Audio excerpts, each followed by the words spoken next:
Next, o banco digital que faz acontecer. Olá, boa noite. Boa noite. Em São Paulo, criminosos estão conseguindo entrar em condomínios fechados. Por isso, o feriado prolongado, que é sinônimo de descanso, também vira motivo de preocupação. Com mais casas e apartamentos vazios, os assaltantes tentam até arrombar portões. Este homem foi preso em flagrante no fim da tarde. Ele tentava invadir um prédio com outro assaltante num bairro de classe média, na zona oeste de São Paulo. Os policiais militares passaram em frente ao prédio bem na hora em que os suspeitos tentavam arrombar o portão. A abordagem foi feita e os criminosos reagiram. Na confusão, um deles conseguiu fugir. Eles interfonam nos apartamentos, aquele apartamento que não responde, ele já tem a certeza que o morador está viajando, até mesmo devido ao feriado. Eles adentram, arrombam a porta com chave de fendas e outras chaves e subtraem objetos da residência. Neste outro condomínio de luxo recém-entregue, há muitos apartamentos em reforma. 2 assaltantes conseguiram entrar disfarçados de prestadores de serviço. Eles foram direto ao apartamento e renderam a funcionária. Repare que um deles exibe uma pistola. Em minutos, levam as joias dos moradores e saem tranquilamente. Segundo a polícia, outros suspeitos davam cobertura do lado de fora. A casa da dona Helena foi alvo de 2 tentativas de furto. A família acompanhou tudo pelas câmeras de vigilância. Um pavor que a gente fica totalmente sem saber o que fazer, né? Este flagrante foi na zona oeste da capital. 2 homens disseram para o segurança da rua que fariam uma entrega nesta casa, mas em vez disso tentaram arrombar o portão. Como não conseguiram, fugiram sem levar nada. Num prédio da Zona Leste, uma mulher se passou por parente de um morador para enganar o porteiro. Ela foi a um dos apartamentos e de lá autorizou a entrada de outro criminoso. A dupla levou as joias que estavam no imóvel. Em casa, quem pode ter porta blindada está salvo. Quem não pode... Veja agora outros destaques do dia. Presidente Bolsonaro critica o acordo entre a Justiça Eleitoral e o WhatsApp, fala em censura. Rússia alerta Estados Unidos sobre consequências imprevisíveis se país fornecer armas à Ucrânia. Homem detido e menor apreendido são suspeitos por ataque a jornalista em Brasília. E na série especial, como estão os hospitais hoje, depois do pico da Covid?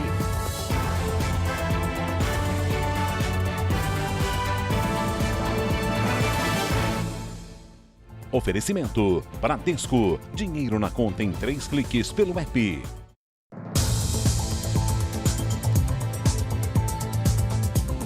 No Rio de Janeiro, a polícia prendeu os 2 suspeitos por participação no assalto em que uma idosa foi arrastada por 400 metros. Eles já tinham uma longa ficha criminal. A mulher teve alta nesta sexta-feira. A Páscoa será em casa. A dor é tremenda. As minhas costas estão toda ferida, perna, braço. Aos 72 anos, Doneci sobreviveu a um crime brutal. Ela foi arrastada por 400 metros depois que os assaltantes roubaram o carro do filho dela. A idosa tentou sair do veículo, mas ficou presa pelo cinto. De repente, o cinto abriu e eu caí assim para o lado na maior leveza. Nem foi jogada, foi na maior leveza. Quando eu olhei assim para o lado, eu estava lá do lado da calçada. Doneci ficou 6 dias no hospital e precisou passar por uma cirurgia para a colocação de uma prótese no ombro. O roubo foi no sábado. A polícia divulgou novas imagens da fuga. Júlio César Ramos, de 19 anos, que dirigiu o carro, foi identificado depois de fazer fotos com um dos celulares que ficaram no veículo. Alexandro Francisco da Silva Júnior, que estava numa moto dando cobertura ao roubo, foi preso no mesmo bairro onde aconteceu o assalto, na zona norte do Rio. Os suspeitos presos já tinham longa ficha criminal. Júlio César tem passagem por roubo de carga e porte ilegal de arma.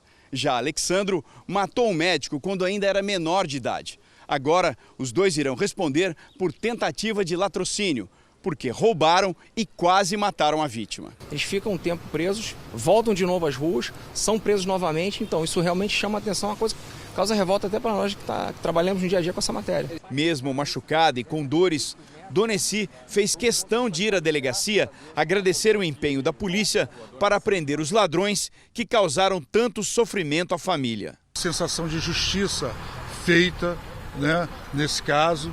E agora é cuidar da minha mãe, né, cuidar da parte física dela, da saúde e também da emocional que a gente vai precisar. Nasci de novo, Nasci de novo. No Rio Grande do Sul, uma juíza deu 24 horas para que as autoridades expliquem a transferência de 10 presos, supostamente ligados a facções criminosas. A mudança para uma penitenciária com maior segurança aconteceu esta semana depois de uma guerra entre grupos rivais que pode ter deixado até agora 24 mortos.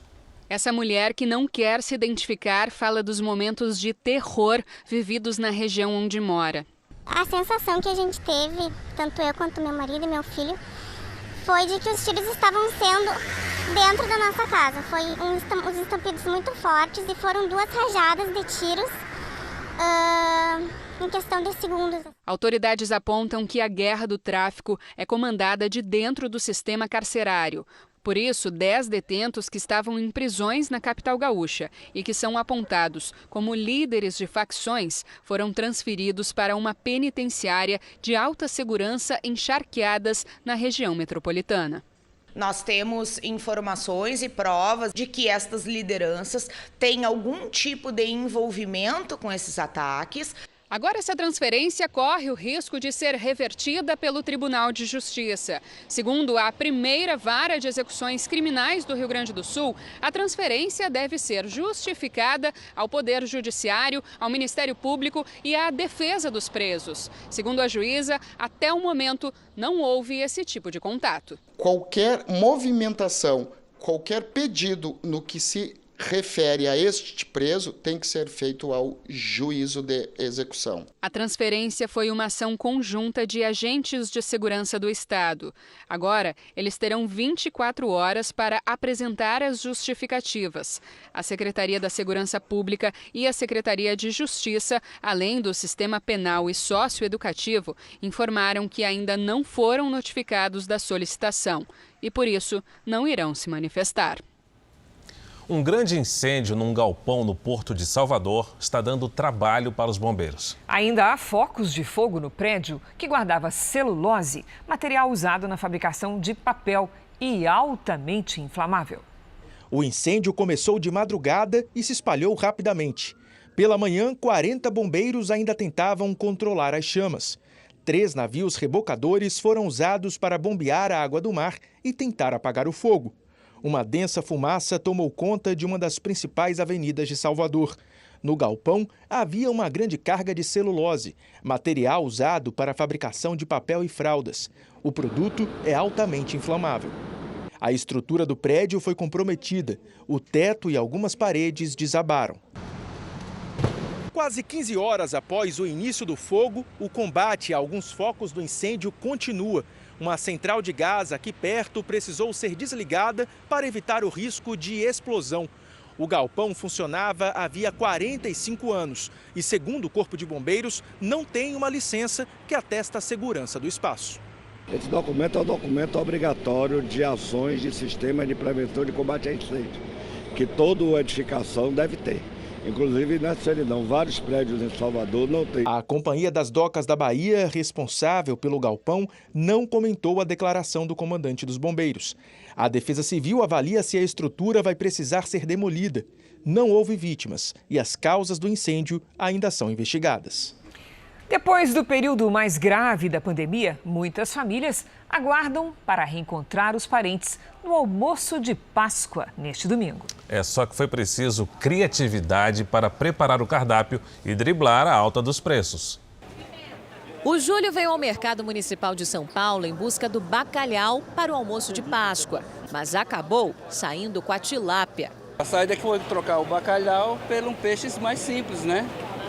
Porque não dava para comer o bacalhau que está muito caro. É só para quem tem dente de ouro. A Uxana também deixou o bacalhau de lado este ano. Não tem bacalhau. O bacalhau está muito caro. Só pescadinha mesmo.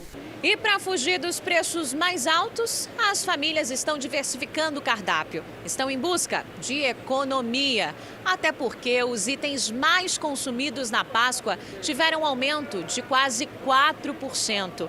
E o bacalhau, o queridinho do período, subiu 11,5%. Nessa barraca aqui, o quilo está custando R$ 120. Outros itens apresentaram altas ainda maiores. No topo da lista está a couve. Em seguida, aparecem a batata inglesa, azeite e a azeitona. Os tradicionais ovos de chocolate subiram quase 10%. E até o pescado está mais caro. Você ia com R$100 no supermercado, você comprava 20 itens. Passa um tempo, você compra 18. Então há uma perda real do nosso poder de compra. A Regiane guardou dinheiro nos últimos meses, tudo para preparar um almoço caprichado. Esse ano a família será toda unida, todos na minha casa. Filha, genro, marido, mãe, irmão. Pretendo fazer um almoço bem farto. Depois de 2 anos de pandemia, seja um almoço econômico ou sofisticado, o importante é comemorar o retorno da Páscoa em família. O ano passado foi um almoço simples, dessa vez a gente vai conseguir reunir mais gente. Manifestantes palestinos atacaram a polícia israelense com pedras nesta sexta-feira. O resultado foi um tumulto que durou 6 horas e deixou mais de 150 feridos. O confronto aconteceu na esplanada das mesquitas em Jerusalém. Ele começou quando um grupo de manifestantes palestinos jogou pedras e pedaços de madeira nas forças de segurança de Israel. Os soldados usaram bombas de gás e balas de borracha para dispersar o tumulto. 8 policiais e mais de 150 manifestantes ficaram feridos. Centenas de palestinos foram presos.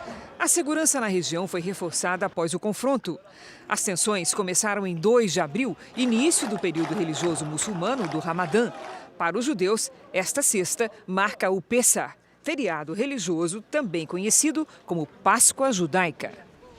Veja a seguir: Bolsonaro critica acordo do Tribunal Superior Eleitoral com o aplicativo de mensagens WhatsApp. Na série especial, você vai saber como estão os hospitais após o momento mais crítico da pandemia.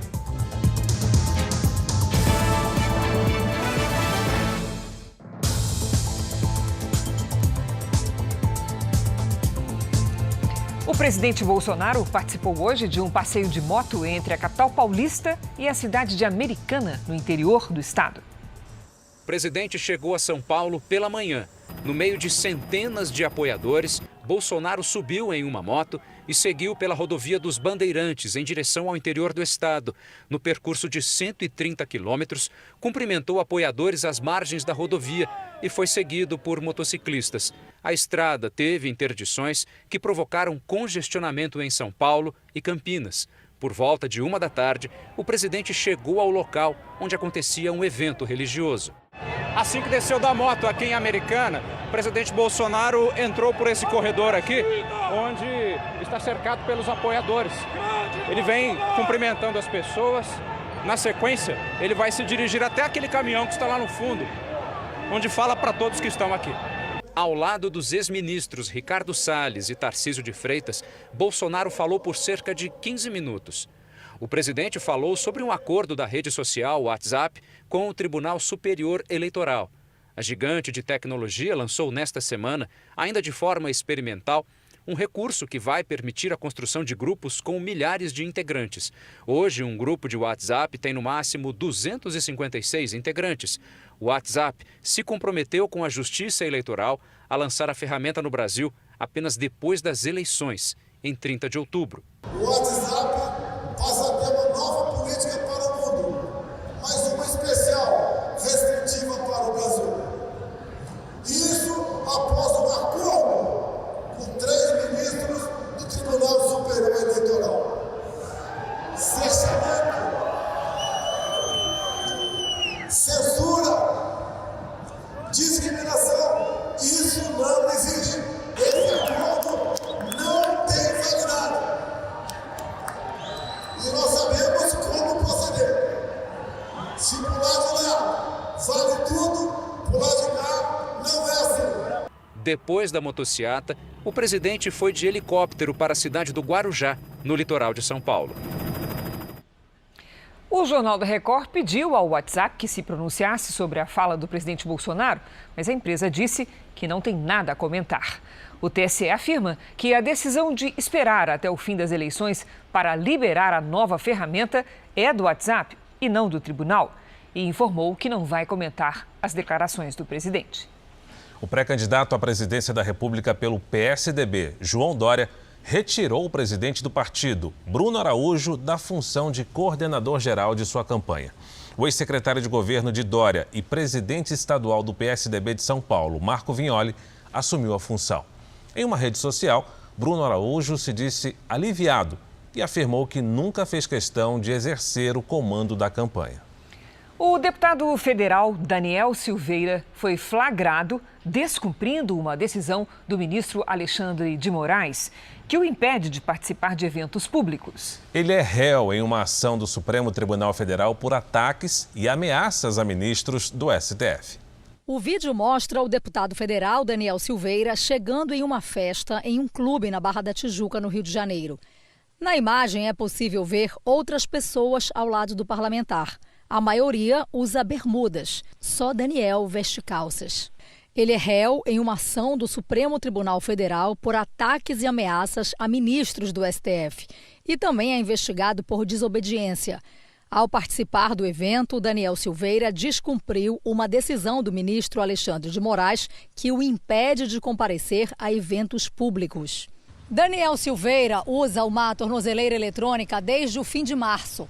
Inicialmente, ele resistiu à ordem da Procuradoria e só concordou em colocar o equipamento depois que o ministro Alexandre de Moraes determinou o bloqueio das contas bancárias do deputado. Por descumprir as medidas, Silveira terá que pagar uma multa de R$15 mil.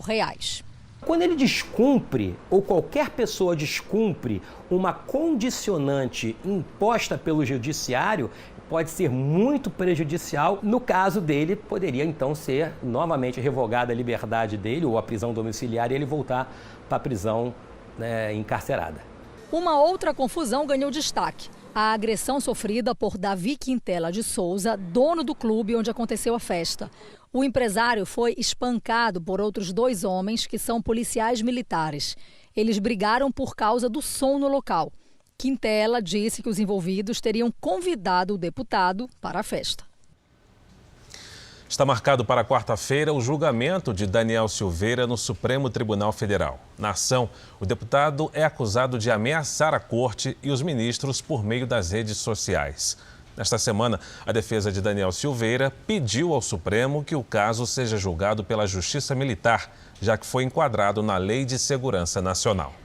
O pedido foi feito ao ministro Luiz Fux, presidente do Supremo. O relator da ação é o ministro Alexandre de Moraes. Sobre o descumprimento da decisão que proíbe o parlamentar de ir a eventos públicos, Moraes não se manifestou. Veja a seguir, um menor é apreendido e um jovem é preso suspeitos pelo ataque a um jornalista em Brasília. E na série especial, médicos e enfermeiros trabalham mais aliviados depois de 2 anos de hospitais sobrecarregados pela pandemia. «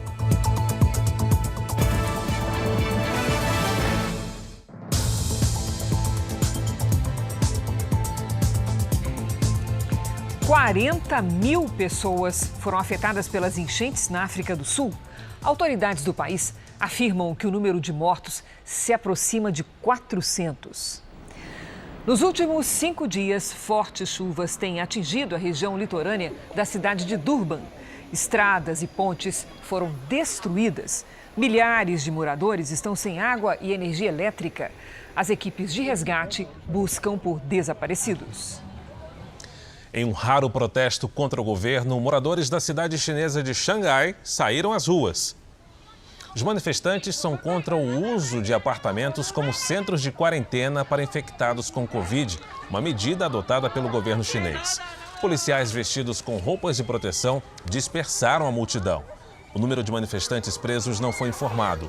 Xangai, a cidade mais populosa da China, está em confinamento desde março. Aqui no Brasil, os moradores de Goiânia aproveitaram o feriado para tomar a vacina contra a Covid.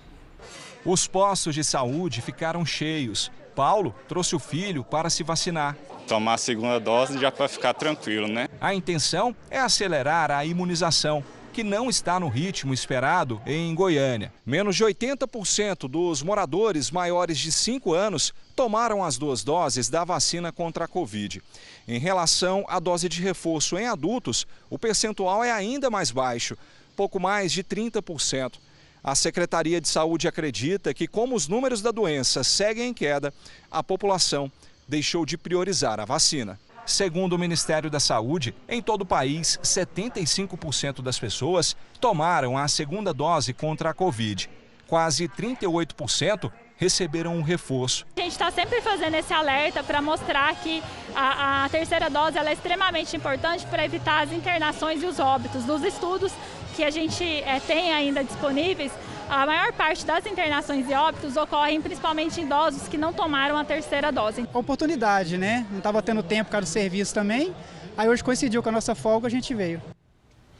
Uma secretária denuncia o golpe que teria sofrido de um estrangeiro que se dizia agente da Polícia Internacional. Ele conquistou a confiança da vítima, pediu a mulher em namoro e depois fez dívidas com o cartão de crédito dela e da família.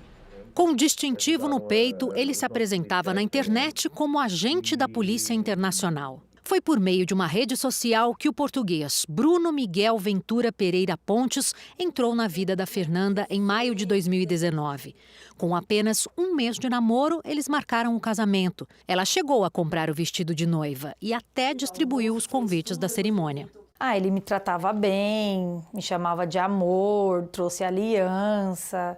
Hoje, Fernanda sabe que o suposto golpista fazia de tudo para não levantar suspeita. Foi só depois de conquistar todos na casa que ele começou a colocar o plano em ação. Com 9 meses de namoro, começaram as mentiras e os pedidos de empréstimo de dinheiro. A essa altura, a Fernanda e a família dela confiavam muito no rapaz e não perceberam que estavam sendo vítimas de um golpe. Com a desculpa de que estava em apuros, ele pediu os cartões de crédito da família, usou e sumiu. A polícia está investigando o caso. Antes, quando eu emprestei para ele, o meu era de 1.500 e o meu hoje, a dívida está em R$8.000. E o da minha mãe foi emprestado 6.000 e hoje a dívida está em 30.000. Esta delegada explica que os estelionatários do golpe do amor normalmente encontram as vítimas nas redes sociais. Perfis abertos, onde a pessoa expõe seus gostos e rotina, são um prato cheio para eles. Ela alerta para alguns sinais que podem indicar o golpe. Quando solicita dinheiro emprestado, muitas vezes é com alguma desculpa de que ele está com dinheiro bloqueado por algum problema na justiça, ou tem que pagar algum imposto, que é algo temporário. Vítimas de estelionato têm até 6 meses para registrar em boletim de ocorrência e pedir representação criminal, que é a maneira legal para que as autoridades possam investigar o caso. Fernanda denunciou o golpista e agora tenta encontrar forças para se recuperar do golpe. O golpe a gente até consegue resolver. O problema é a gente ver a minha família passar necessidade. Só quero que ele me pague o que ele me deve. Só. Em nota, a Secretaria de Segurança de São Paulo afirma que aguarda a representação criminal para dar continuidade à investigação e diz que o suspeito não atua como policial no estado. O Jornal da Record faz uma pausa de 30 segundos. E na volta você vai ver as informações mais recentes sobre o jornalista atacado com golpes de faca em Brasília. Um jovem foi preso e um menor apreendido, suspeitos de atacar com golpes de faca um jornalista em um estacionamento em Brasília. A vítima está internada em estado grave. O jornalista Gabriel Luiz, de 28 anos, da TV Globo de Brasília, recebeu pelo menos 10 golpes de faca num estacionamento perto do prédio em que mora. Câmeras de segurança registraram a aproximação dos suspeitos. Os dois caminham juntos, pelo horário da gravação, momentos antes do crime. Uma outra câmera mostra o jornalista passando pelo local, seguido pelos suspeitos. Eles atacaram Gabriel de surpresa. Muito ferido, ele ainda conseguiu correr até a portaria do prédio em que mora. Foi socorrido por vizinhos que acionaram os bombeiros. Gabriel foi atingido no pescoço, no tórax, abdômen, pulsos e na perna. Ele passou por várias cirurgias durante a madrugada nesse hospital. Todas as operações foram bem-sucedidas. À tarde, o jornalista foi transferido para a UTI de um hospital particular. O caso está sendo investigado como tentativa de latrocínio, que é o crime de roubo seguido de morte. Mas a polícia não descarta outras possibilidades. Peritos Peritos da polícia fizeram análises no local do ataque e no apartamento do jornalista. A carteira e o celular dele foram encontrados. Entidades que representam emissoras de rádio e televisão cobraram agilidade na investigação. A Federação Nacional dos Jornalistas, FENAGE, repudiou a tentativa de assassinato do jornalista e afirmou que é preciso uma averiguação criteriosa da motivação do crime para que seja esclarecido se está vinculado ao exercício profissional. Um delegado da Polícia Civil do Distrito Federal deu uma entrevista coletiva agora há pouco e disse que a principal linha de investigação do crime é de roubo seguida de tentativa de homicídio.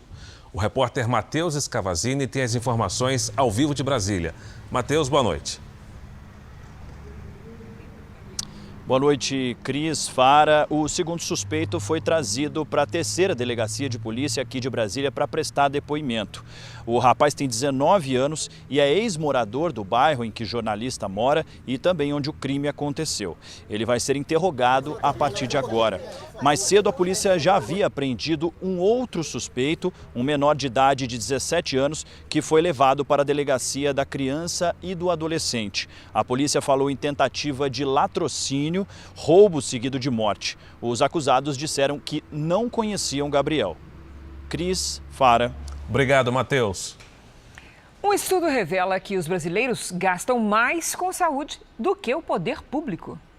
Ficar doente hoje em dia dói no corpo e no bolso. Remédio, tudo que você vai comprar hoje em farmácia, tudo que você faz está caro. Quando a gente vai se consultar, vem exames, vem muita coisa e está tudo muito mais caro. No país que nós estamos, quem está preparado para a doença? Um estudo do IBGE mostrou que os gastos com saúde dos brasileiros são mais altos que as despesas públicas nesta área.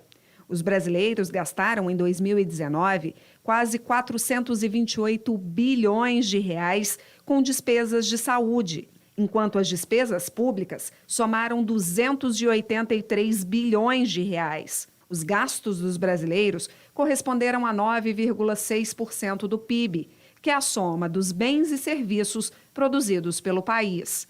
Em 2019, as famílias desembolsaram, em média, R$ 2.035,60 com saúde privada.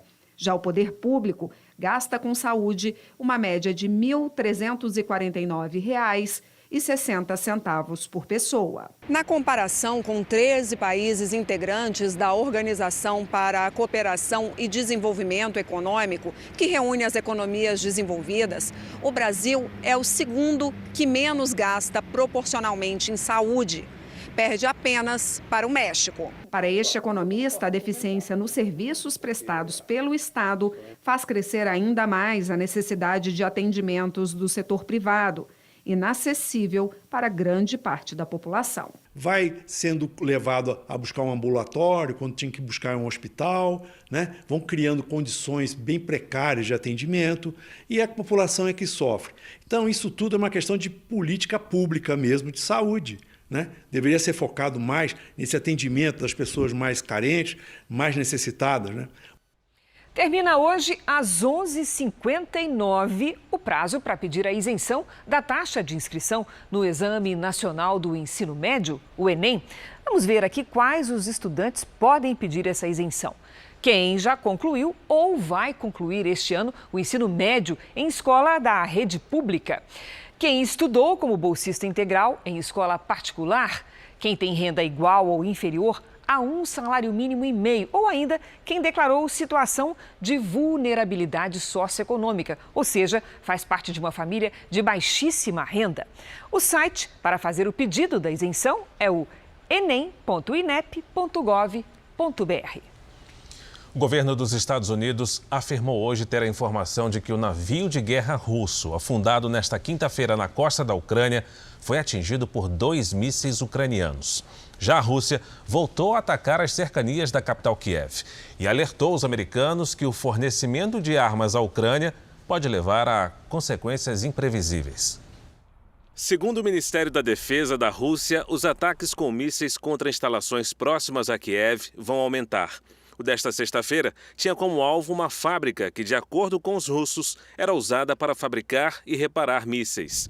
Hoje, a inteligência do governo americano afirmou que foi um bombardeio ucraniano com mísseis que atingiu e afundou a embarcação russa Moskva nesta quinta-feira. Na frente diplomática, o Kremlin enviou uma nota para o Departamento de Estado norte-americano. O texto alerta que, se o país continuar a fornecer armas à Ucrânia, pode enfrentar consequências imprevisíveis. Em mais uma ação de ajuda humanitária, a Igreja Universal vai até aos refugiados da guerra na Ucrânia que tiveram que fugir do país. Dessa vez na Moldávia, país que já integrou a União Soviética e que hoje recebe centenas de famílias. São mais de 1.000 sacolas com alimentos básicos, produtos de higiene e brinquedos para crianças. Cada pacote traz um alívio para aqueles que tiveram que abandonar suas casas. As doações vieram da França e percorreram quase 2.500 quilômetros para chegar até Chisinau, capital da Moldávia. O país, que fica entre a Ucrânia e a Romênia, é uma das nações mais pobres da Europa. Proporcionalmente à sua população, é o país que mais recebeu refugiados. Em menos de 2 meses, cerca de 400.000 ucranianos cruzaram a fronteira. E hoje, centenas de famílias vão receber ajuda. A gente já está planejando esse trabalho já tem algum tempo, né? Desde quando estourou a guerra, a gente já sabia que a gente tinha que fazer alguma coisa. No momento, cerca de 100.000 refugiados estão no país que não tem infraestrutura suficiente para receber tanta gente. A gente é movido por esse desejo de ajudar as pessoas. Nos últimos dias, mais de 600 ucranianos se registraram para participar da ação social no centro da cidade. Uma fila enorme se formou em frente ao teatro Organ Hall. Crianças, mães, idosos. Eu estou precisando de mingau e outras comidas para minha filha. No momento, não consigo pagar por isso. Eu vim para cá sem saber o que ia ser de mim, diz Ala, de 23 anos. Ela cruzou a fronteira com a filha de 10 meses. Deixou para trás a família e o emprego. Agora está em segurança e grata pela ajuda. Queria agradecer todo esse trabalho. Sinto uma imensa gratidão. São 20 toneladas de ajuda humanitária. Mais de 25 voluntários trabalham há dias para organizar os alimentos e preparar as doações. A Diana aqui é uma dessas voluntárias, ela mora na Moldávia e até aprendeu a falar um pouco de português. Diana, conta, o que tem dentro dessas sacolas? Dentro de umas sacolas é biscoito, macarrão, farinha, outras coisas que precisam de uma família para pouco tempo. Antes da entrega, as famílias participaram de um evento com música e danças tradicionais. O evento faz parte do trabalho social da Igreja Universal em todo o mundo. A igreja está na linha de frente. Eu, como missionário, eu me sinto privilegiado em poder ajudar essas pessoas, porque esse é o nosso papel. A solidariedade cruza fronteiras. No mês passado, milhares de ucranianos que agora vivem na Polônia também receberam ajuda. Em apenas 2 semanas, voluntários de Portugal se mobilizaram e, junto com a Igreja Universal, arrecadaram cerca de 50 toneladas de alimentos. Caterina, que deixou a Ucrânia com a filha de 5 anos no início da guerra, conta como a solidariedade faz diferença em uma situação como essa. Eu vim para receber um apoio espiritual, para sentir que não estou sozinha. Muitos refugiados deixaram tudo para trás. Trouxeram apenas algumas roupas, os documentos mais importantes e a esperança. Dá até vontade de chorar por causa da forma que fomos recebidos aqui. Estamos muito gratos a essas pessoas que nos trataram tão bem. O Jornal da Record faz uma pausa de 30 segundos. E na volta, 2 filhotes de onça perdidos da mãe aguardam a chance de voltar à natureza. Em Mato Grosso do Sul, 2 filhotes de onça parda que se perderam da mãe estão sendo preparados para viver na natureza. Não se engane pelo tamanho desses 2 aí. São filhotes de onça parda, com menos de 90 dias de vida. Foram avistados sem a mãe, vagando por um canavial no interior de Mato Grosso do Sul. A Polícia Ambiental fez o resgate. Agora os filhotes estão no Centro de Reabilitação de Animais Silvestres em Campo Grande. Esse quadro, né, de desidratação, né, um pouquinho de fome, isso é bem comum desses animais que possivelmente foram abandonados ou em algum outro momento, né, a mãe atropelada, né, então por conta da ausência da mãe, reverbera nesses sinais. Também conhecida como puma ou sussuarana, a onça parda segue ameaçada de extinção. É o segundo maior felino das Américas, só perde para a onça pintada. Aqui no Centro de Reabilitação, alguns felinos aguardam o momento de voltar para casa, como os filhotinhos resgatados. Mas nem todos terão a mesma sorte. Essa onça que ficou dócil demais perdeu o instinto predador e não vai poder ser solta na natureza. Esse flagrante foi registrado numa área de preservação ambiental em Maricá, no Rio de Janeiro. Foi muito comemorado. Havia décadas que felinos não eram avistados ali. É um animal topo de cadeia alimentar, ou seja, ela é responsável pelo equilíbrio de todos os outros animais. Cidades do Sul, Sudeste e Centro-Oeste tiveram a madrugada mais fria do ano. Os termômetros de Bom Jardim da Serra, em Santa Catarina, registraram temperatura negativa. Será que nós vamos ter mais frio neste final de semana? É hora da gente conversar com a Lidiane. Boa noite, Lid. Olha aqui. Vem friagem aí, tô vendo pelo seu jeitinho. Eu tô com preguiça até de tirar a mão do bolso, viu, Cris? Bem frio por aí. Boa noite pra você, Fara, pra todo mundo que nos acompanha. A próxima madrugada promete, viu? Pelas imagens de satélite, vemos poucas nuvens sobre o país. Efeito do ar frio, que impede a formação de nebulosidade. O sábado começa com novas geadas nos 3 estados do sul, com mínima de 0 grau.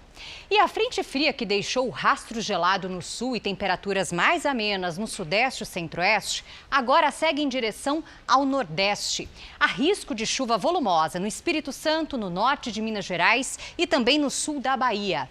Nas outras áreas do nordeste e nos estados do norte, as pancadas serão isoladas.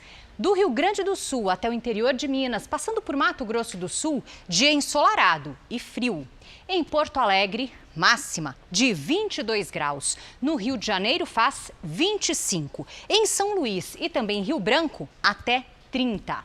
Em Gramado, na Serra Gaúcha, sábado de sol com mínima de 2 e máxima de 15 graus. Em Campos do Jordão, na Serra da Mantiqueira, faz até 18. A capital paulista deve ter novamente a madrugada mais fria do ano, com 11 graus. Depois o sol aparece e esquenta até os 22. Em Goiânia, o ar frio dá uma sopradinha e até refresca, viu? 29 graus. No Tempo Delivery, o Fábio quer saber se o fim de semana será mais fresco em Uberaba, Minas Gerais, Lid. Vamos lá, Fara. Fábio, o seguinte, a temperatura só fica mais baixa mesmo logo cedo, com mínimas entre 14 e 15 graus no fim de semana. À tarde faz calor e aí a umidade do ar fica baixa. No sábado faz até 30 graus, no domingo 31, sem nada de chuva. Já o Robertson quer saber sobre a previsão para Manaus, no Amazonas. Vamos lá. Robertson, fim de semana abafado, com aberturas de sol e chuva a qualquer hora. Essa chuva pode apertar em alguns momentos, viu? Máximas de 30 e de 31 graus. Participe você também do Tempo Delivery pelas redes sociais. É muito fácil, basta mandar uma mensagem com a hashtag você no JR para aparecer aqui no nosso telão. Bom fim de semana, gente. Para você também, Lid. Obrigada. Um estudo sobre a micro e pequena indústria revela alguns dos reflexos da alta nos preços dos combustíveis e da guerra na Ucrânia na economia brasileira.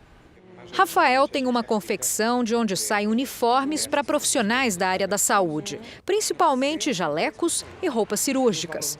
Mas nos últimos tempos percebeu uma queda nas vendas. E isso tem um motivo: a matéria-prima está muito cara. O tecido é importado e parte desse valor o empresário acaba repassando para o consumidor. Há um declínio gigante nas receitas de uma empresa, sobretudo uma microempresa como a minha. Assim como o Rafael, 56% dos donos de empresas menores de São Paulo dizem que vão ter de reajustar os preços. É o que aponta um estudo realizado pelo Sindicato da Micro e Pequena Indústria. O conflito que acontece no leste europeu tem impacto direto para as empresas aqui no Brasil.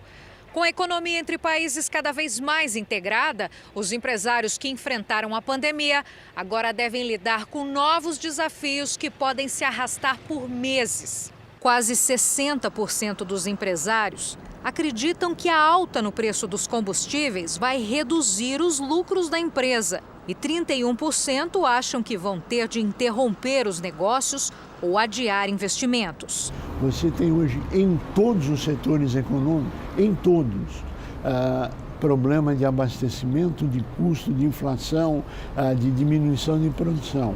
Agora, quando você põe a guerra junto, quando você põe a restrição financeira e você põe a inflação junto, você tem um efeito muito ruim. Segundo o analista de gestão do Serviço Brasileiro de Apoio às Micro e Pequenas Empresas, o SEBRAE, a previsão é de recuperação, mas não vai ser imediata. É uma perspectiva de recuperação, mas por conta dessas turbulências, essa recuperação ela vai sofrer um efeito tipo sanfona. Então, dentro da cadeia produtiva, os pequenos negócios serão afetados, mas a tendência é uma acomodação a longo prazo no nível de preço mais alto. E na América Latina, Fara, todos os países tiveram aumento na inflação de março, na comparação com o mês anterior. A Venezuela lidera o ranking, seguida pela Argentina. Depois vem o Chile e o Brasil está na 4ª posição. Pois é, e segundo especialistas, isso pode aumentar o desemprego, a taxa de juros e diminuir o crescimento econômico dos países.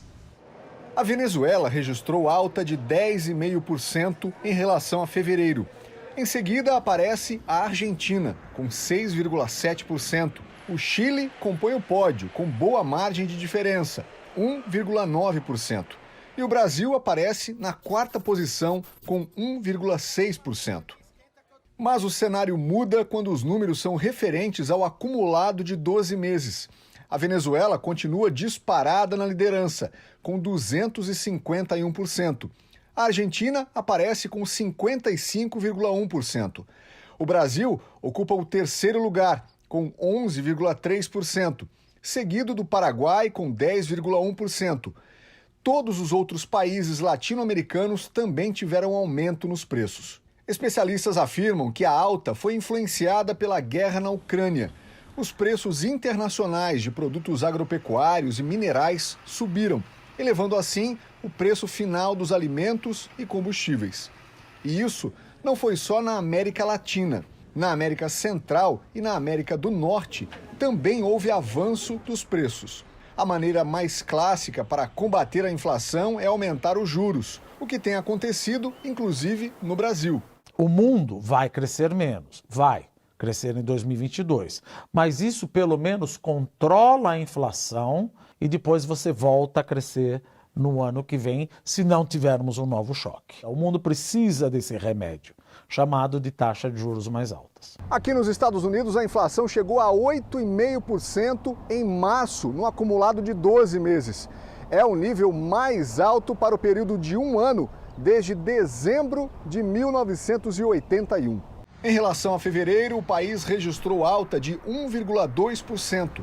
O aumento foi impulsionado principalmente pelo combustível. O preço da gasolina no país subiu 18,3% em março, na comparação com o mês anterior. O Jornal da Record faz uma pausa de 30 segundos. E na sequência você vai ver o hospital que desativou a ala dedicada à Covid 2 anos depois do início da pandemia. Nos momentos mais críticos da pandemia, os hospitais enfrentaram uma rotina dura e desafiadora. Foram 2 anos de unidades superlotadas, até que finalmente as taxas de internação e mortes diminuíram. O uso da máscara já não é mais obrigatório em todo o país, mas os profissionais de saúde levam a experiência da pandemia para redobrar os cuidados, mesmo com as alas de emergência vazias.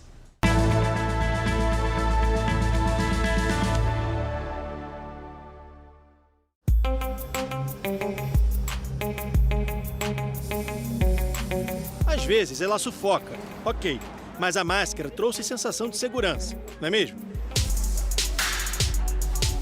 Virou proteção. E a gente aprendeu a falar pelos olhos. E a enxergar o sorriso também. Nem sempre ela ficou onde devia, é verdade. E aos poucos foi sendo deixada de lado. Com a vacina ela perdeu força, até que, ufa, caiu, pelo menos para a população comum. Se a pandemia mudou a nossa rotina em casa, no trabalho ou até aqui mesmo na rua, o que dizer de um hospital? Os hospitais se transformaram durante a pandemia. Foram 2 anos de trabalho intenso, mudanças na estrutura, no treinamento e principalmente na rotina.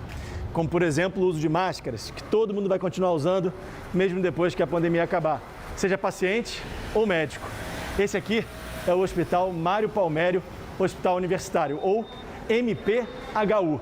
A equipe de profissionais de saúde dessa unidade aqui fez um vídeo que viralizou na internet. Depois de 2 anos de pandemia, o hospital zerou o número de internações por Covid-19.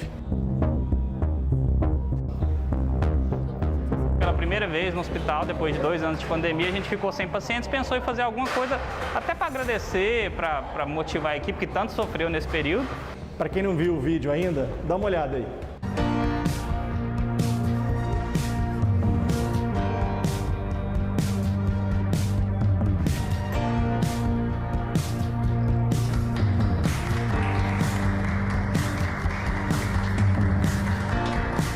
Depois daquele momento inicial onde foi gravado o vídeo, a gente teve algumas internações, foram internações esporádicas. Hoje a gente tem 4 leitos para UTI e 6 leitos para enfermaria, que nesse momento estão todos vazios. Tudo vazio, isso aqui estava lotado de gente. Isso aqui estava lotado de gente. Eu fico imaginando o que você deve pensar hoje de entrar aqui podendo respirar um pouco mais aliviado, né? Cara, a sensação é muito boa. A gente pensar que, por exemplo, o advento da vacina trouxe isso pra gente, nos deu essa possibilidade. Foram períodos difíceis de equipe desgastada emocionalmente, desgastada fisicamente, porque a demanda não parava, era um paciente atrás do outro. O Júlio tem 43 anos, teve Covid, ficou internado e entubado. Também, né, Júlio? Exatamente. Quanto tempo entubado? Fiquei 8 dias entubado. Eu tô aqui hoje graças aos médicos, graças a Deus. Você achou que fosse morrer? Ah, a gente acha o tempo todo, né? Mas a gente tem que ter fé.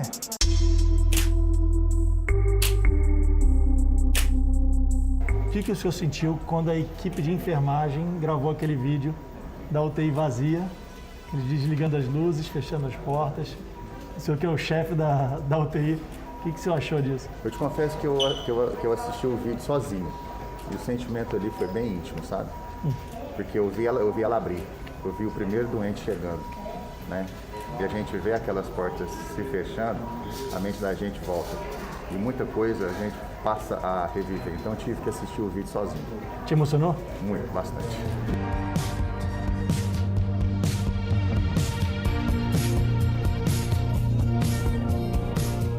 O número de internações por Covid-19 diminuiu, o que significa dizer que médicos e enfermeiros já podem respirar aí com um certo alívio. Mas a pandemia trouxe heranças que vão ficar por muito tempo na vida de quem trabalha na área da saúde, seja em hospitais públicos, universitários, como esse aqui, que também atendem pacientes do SUS, ou particulares. Algumas coisas eu acho que vão acabar ficando. Tipo a máscara. Tem gente que acha que quer fazer agora todos os atendimentos sempre com N95 e, no mínimo, todo mundo o tempo inteiro com máscara cirúrgica. Não importa se a gente estava... Antes a gente usava só no centro cirúrgico, hoje a gente usa em todos os ambientes. Hoje, todos os lugares a gente tem o know-how para enfrentar qualquer situação que fosse como essa mais rapidamente. Então, rapidamente a gente consegue organizar o hospital, consegue criar protocolos, criar leitos de isolamento para lidar com o que quer que venha pela frente. E isso eu acho que é uma herança boa. Chegou uma hora que deu uma estafa mesmo, assim, um cansaço físico, que você falou, meu Deus, isso não vai acabar. Mas hoje dá um alívio mesmo de que isso passou, mas a gente, óbvio que a gente ainda continua se precavendo, né, com total segurança, mas dá um alívio muito grande.